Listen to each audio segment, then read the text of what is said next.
ये वीडियो केवल और केवल मनोरंजन के उद्देश्य से बनाया गया है। सभी पात्र काल्पनिक हैं। वास्तविक व्यक्तियों, जीवित या मृत या वास्तविक घटनाओं से कोई समानता विशुद्ध रूप से संयोग है। किसी भी व्यक्ति, धर्म या जाति को ठेस पहुंचाने की मंशा नहीं है। सदाबहार कहानी सेंटर पर आप सभी व्यूवर्स का स्वागत है। तो चलिए आज की कहानी की तरफ चलते हैं। मेरा पति मुझसे ज़्यादा मेरी पड़ोसन की बात मानता था।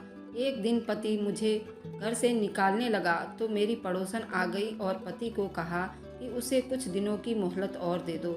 मेरे पति ने मेरा हाथ उसी वक्त छोड़ दिया और मेरा हाथ चूमने लगे और मुझे मनाकर घर के अंदर ले आए।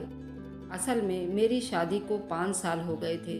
मुझे कोई बच्चा नहीं हुआ था और यही वजह थी कि पति मेरे साथ अच्छा व्यवहार नहीं करते थे। फिर एक दिन पड़ोसन ने अपना बच्चा मेरी झोली में डाल दिया और बोली उसे अपना बच्चा समझना। मैं मान गई और मेरा पति भी खुश हो गया। उसी रात पड़ोसन घर छोड़कर भाग गई। मुझे बहुत आश्चर्य हुआ, लेकिन जैसे जैसे वह बच्चा बड़ा होता जा रहा था मेरा डर से बुरा हाल था, क्योंकि ये बात मेरे अलावा कोई नहीं जानता था कि वह बच्चा तो ममता। मुझे लगता है अब मुझे दूसरी शादी कर लेनी चाहिए। तुम तो जानती हो कि पिछले 5 साल से मैं तुम्हारे लिए अपनी मम्मी के सामने नहीं जाता हूँ, मगर अब मेरी हिम्मत जवाब देने लगी है। मैं मम्मी से ज़्यादा सामना नहीं कर सकता, जबकि सच तो ये है कि मैं भी औलाद चाहता हूँ। मुझे अपना सूना आंगन काटने को दौड़ता है। मैं तुम्हें इस बात की यकीन दिलाता हूँ कि दूसरी शादी के बाद भी तुम्हें पहले सा ही रखूँगा। तुम इस घर की मालकिन ही रहोगी। मेरा पति मेरी आंखों में आंखें डालकर मुझसे दूसरी शादी के लिए भीख मांग रहा था। मैं तो ये सब सुनकर ही बहुत डर गई थी। मैंने बड़ी हिम्मत की और कह दिया, सीधी तरह क्यों नहीं कहते, मुझसे दिल भर गया है आपका। अब आप दूसरी औरत चाहते हैं जो आपकी ज़िंदगी को रंगीन बना दे, क्योंकि साथ निभाने वाले तो साथ निभाते ही हैं, चाहे समस्याएं कितनी भी कठिन क्यों न हो। रोहन की बात सुनकर मुझे साफ सूंघ गया था। मैं बहुत मायूस हो गई थी। मुझसे वहाँ बैठा नहीं गया। मैं उठकर कमरे से बाहर निकल आई थी। आंसू थे कि थमने का नाम ही नहीं ले रहे थे। मैं अपने आंगन में बैठी अपने नसीब पर रो रही थी। जब पड़ोसन ने मुझे छत से रोते हुए देखा तो मेरे पास आई और बोली, क्या बात है ममता, ऐसे क्यों रो रही हो? मैं बोली, मेरे पति ने दूसरी शादी की धमकी दी है। वह कहता है कि तुम माँ नहीं बन सकती, अब मैं दूसरी शादी कर लूँगा। मेरी पड़ोसन रेखा बोली, मेरी बहन तुम परेशान मत हो, सब कुछ ठीक हो जाएगा। इसी रोज मेरी सास ने मेरे पति को दूसरी शादी के लिए इतना तंग किया कि मेरा पति मुझे उस दिन घर से निकालकर मुझे डिवोर्स की धमकी दे रहा था। ये तो भला हुआ मेरी पड़ोसन का, जिसने एंड वक्त पर आकर मेरे पति से कहा कि उसे कुछ दिनों की मोहलत दे दो। अगर अब भी उसने कोई खुशखबरी नहीं सुनाई तो आप उसे बेशक घर से निकाल देना। मेरा पति पड़ोसन की बात मानकर मुझे घर के अंदर ले आया। मैं बहुत हैरान हुई थी कि मेरा पति पड़ोसन की बात कैसे इतनी जल्दी मान गया था। खैर मैं चुप हो गई। अभी उस बात को 2 दिन ही बीते थे कि पड़ोसन रेखा मेरे पास आई। बोली, ममता किसी दाई को बुला दो, मुझे प्रेगनेंसी दर्द उठ रहा है। मैं तो उसकी बात सुनकर हैरान रह गई थी। मैं बोली, रेखा ये सब क्या है और कैसे हुआ? दरअसल हमारे पड़ोस में 5 महीने पहले ही साथ वाले घर में किराएदार के तौर पर रहने आई थी रेखा। वह बहुत ही अच्छी और दयालु औरत थी। उससे मेरी खूब दोस्ती हो गई थी। उसने मुझे सिर्फ इतना बताया कि वह शादीशुदा है और उसका पति बाहर विदेश में रहता है। उसने मुझे अपनी प्रेगनेंसी के बारे में कुछ नहीं बताया था और ना ही उसके बदन से कुछ पता चलता था कि वो प्रेग्नेंट है। अब रेखा ने अचानक दाई को बुलाने के लिए कह दिया तो मैं सोच में पड़ गई थी। मैं उसकी बात सुनकर थोड़ा बुखला सी गई थी। मैं दाई का कहाँ से इंतज़ाम करूं? जल्दी जल्दी से भागकर बाहर निकली और अपनी एक और पड़ोसन के घर चली गई। मेरी किस्मत अच्छी थी कि उसके पास दाई का नंबर था। उसने कॉल करके दाई को बुला लिया था। दाई रेखा के कमरे में चली गई, जबकि मैं बाहर बैठी उसके लिए प्रार्थनाएं कर रही थी। करीब करीब 2 घंटे बाद दाई कमरे से बाहर आई। वह बहुत खुश थी। बोली, रेखा ने एक बेटी को जन्म दिया है। उसकी बेटी बहुत ही खूबसूरत है। मैं खुशी खुशी उस बच्ची को देखने गई तो रेखा ने अपनी बच्ची मेरी गोद में डाल दी और बोली, बहन इस बच्ची को आज से अपनी बेटी समझो। उसको अपने पति के गोद में डाल दो और बता दो कि तुमने उसे गोद लिया है। फिर वह दूसरी शादी करने का सोचेगा भी नहीं। फिर मेरी बात भी पूरी हो जाएगी। मैंने पूछा, रेखा कौन सी बात? तब वह बोली कि देखो, तुम तो औलाद पैदा नहीं कर सकती थी। मेरे कहने पर ही तुम्हारे पति ने तुम्हें कुछ दिनों की मोहलत दी है। अगर मेरी बात पूरी ना हुई तो तुम्हारा पति तुम्हें डिवोर्स दे देगा और मैं यूँ तुम्हारा घर उजड़ता नहीं देख सकती। मैं रेखा की बात सुनकर बहुत खुश हो गई, मगर मैं बोली, रेखा ऐसे कैसे हो सकता है? क्या तुम्हारे पति ने इस बच्ची को देने से रोका नहीं? रेखा बोली, ममता तुम इस बात की फिक्र मत करो, मैं अपने पति से कह दूंगी कि बच्ची पैदा होते ही मर गई थी। मैं बोली, रेखा ये तुम मेरे खातिर इतना बड़ा झूठ कैसे बोल सकती हो?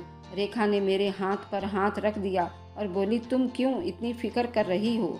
दरअसल बात यह है कि मैं अभी बच्चे की जिम्मेदारी उठाने के लिए तैयार नहीं हूँ। खुद तो मेरा पति विदेश चला गया है, मैं क्यों उसके लिए खुद को इतनी परेशानी में डालूंगी?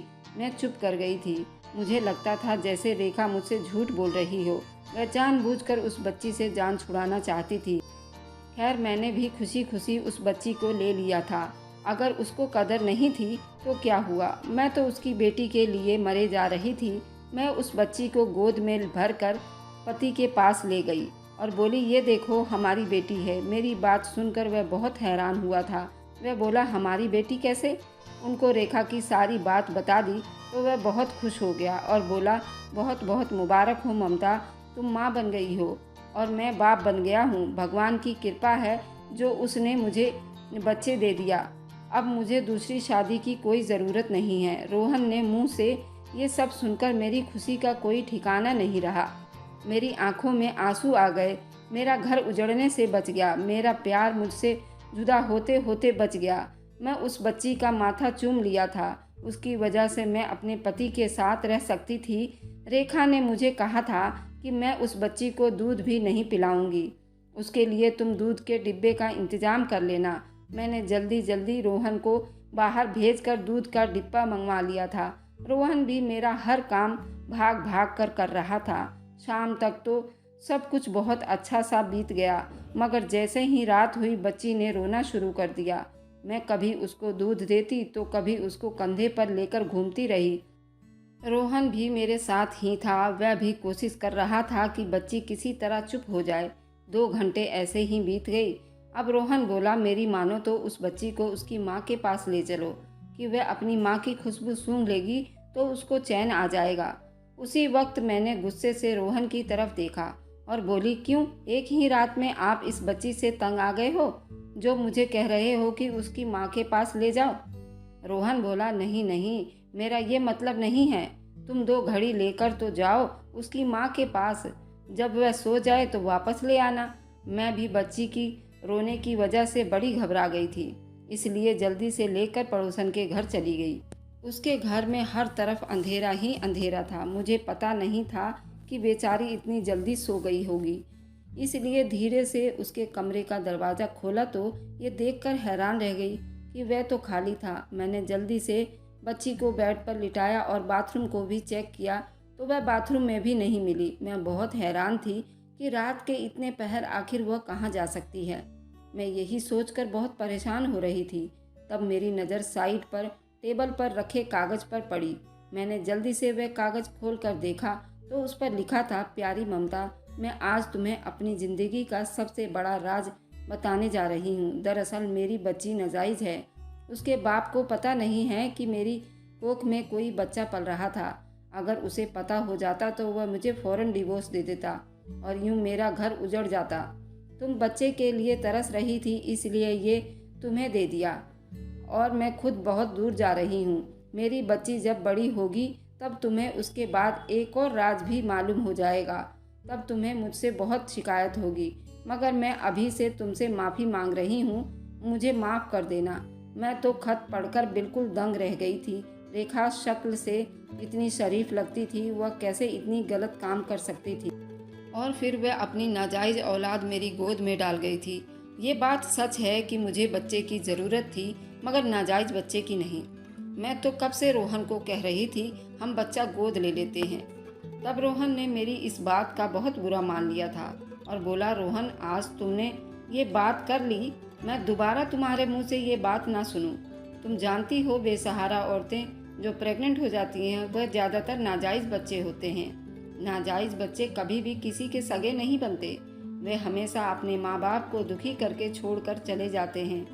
मुझे क्या ज़रूरत पड़ी कि मैं अपने बुढ़ापे के लिए ये मुसीबत पालूं? मैंने बहुत कोशिश की रोहन की सोच बदल जाएगी, मगर ना जाने बदले, यहाँ तक कि अब तो उन्होंने मुझे दूसरी शादी की भी सुना दी थी। मगर आज जब रेखा ने अपनी बेटी मुझे दे दी तो रोहन ने मना नहीं किया था, क्योंकि रेखा उनकी देखी भाली औरत थी। उसके कैरेक्टर पर उन्हें किसी भी तरह का कोई शक नहीं था। बच्ची अब सो चुकी थी। मैं भारी दिल के साथ अपने घर आ गई। रोहन भी सो चुका था। मैंने भगवान की कृपा की कि मैं कैसे रोहन को ये सब बात बता सकती थी। मैंने रात को आंखों आंखों में काट दी थी और फिर उस फैसले पर पहुंची कि मैं रोहन को रेखा की हकीकत के बारे में नहीं बताऊंगी। सुबह हुई तो बच्ची फिर से रो रही थी। रोहन बोले, उसकी माँ को बुला लाओ, बल्कि ऐसा करो उसे नाश्ता भी दे आओ। कहीं रेखा की तबीयत खराब तो नहीं हो गई है? मैंने बोला, नहीं नहीं ठीक है, मैं जाती हूँ, उसकी तबीयत भी पूछ कर आऊँगी। मैंने बच्ची रोहन को दे दिया और खाने की ट्रे सजाकर रेखा के घर के तरफ चली गई। उस बीच मैंने बहाना बनाकर फिर से जल्दी से वापस आई और बोली, रोहन रेखा अपने घर में नहीं है, उसका घर खुला है पर उसके घर में कोई सामान नहीं दिख रहा है, वह गायब है। रोहन बेहद हैरान हुआ और बोला, क्यों, वो कहाँ जा सकती है? मैं बोली, वह रात जब बच्ची को उसके पास लेकर गई थी तब वह कह रही थी कि अगर मैं यहाँ रही तो सारी ज़िंदगी तुम मेरी एहसानमंद रहोगी और मेरी मोहताज रहोगी, इसलिए मुझे यहाँ से चले जाना चाहिए। मैं समझी वह मजाक कर रही है, इसलिए कुछ भी कहे बिना वहाँ से वापस आ गई और अब जाकर देखा तो वह घर पर नहीं है। रोहन उसके लिए परेशान हो गया था। वह बोला, मैंने आज तक रेखा जैसी औरत नहीं देखी। मैंने दिल में भगवान की कृपा की, रोहन को इस बच्ची की असलियत पता नहीं चलनी चाहिए। मैं बच्चे संभालने की मुझे आदत नहीं थी। हमने उस बच्ची का नाम पीहू रखा था। मैं उसके सारे काम के लिए नौकरानी रख ली थी। मैं सब उसके साथ खेलती थी या उसे सुला दिया करती थी। उन दिनों मेरी सास अपने दूसरे बेटे के पास गांव में रहने गई थी, इसलिए मेरे पति ने एक नौकरानी रखने पर ऐतराज़ नहीं किया था। मैं बहुत खुश थी।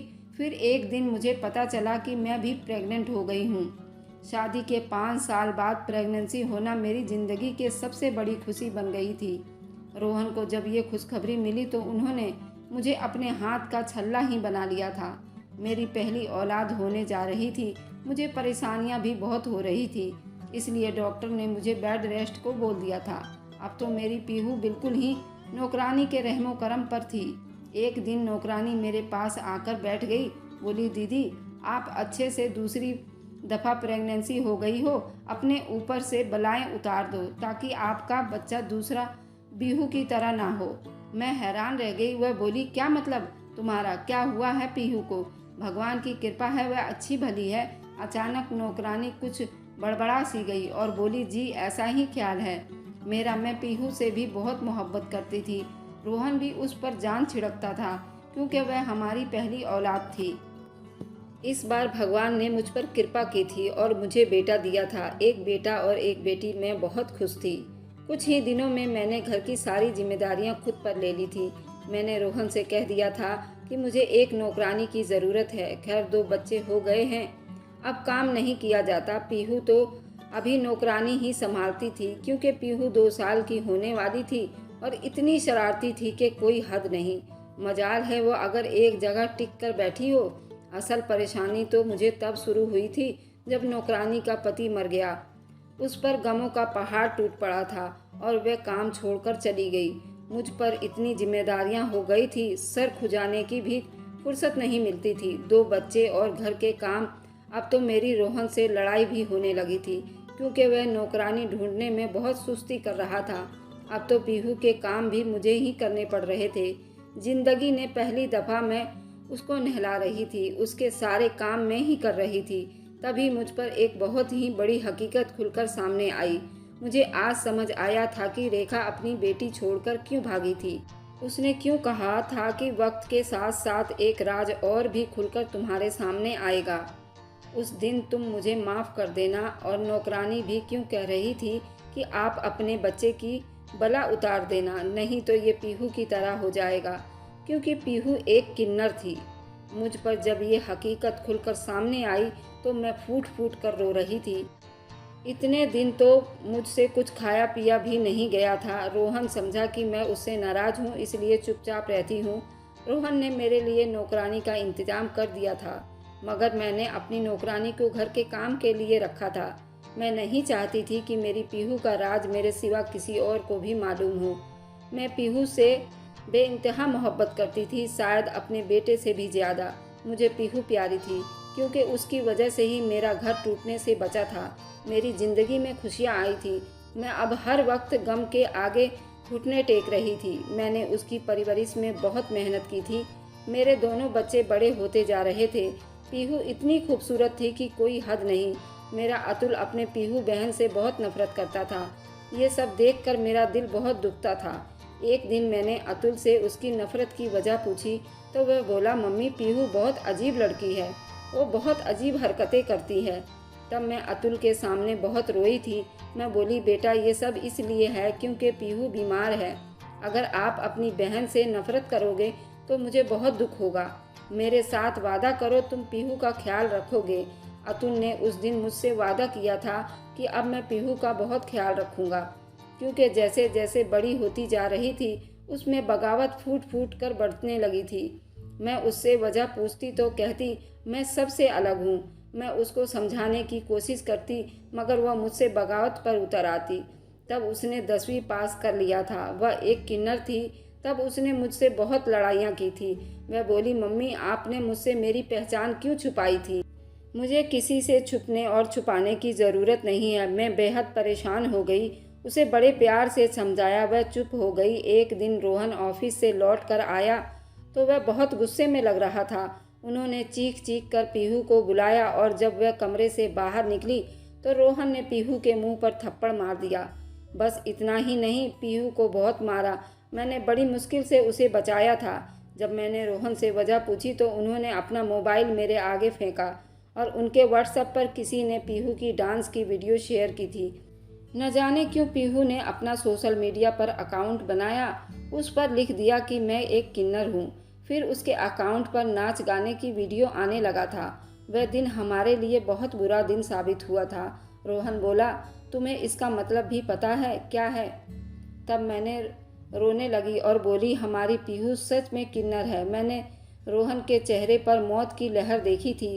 वो बेयकीन से मेरी तरफ देख रहे थे। तब पीहू आगे बढ़कर बोली, मैं जो हूँ मुझे सब पता है। मैं किसी से नहीं डरती और दूसरा ये कि मुझे डांस बहुत अच्छा लगता है, इसलिए कर लिया था।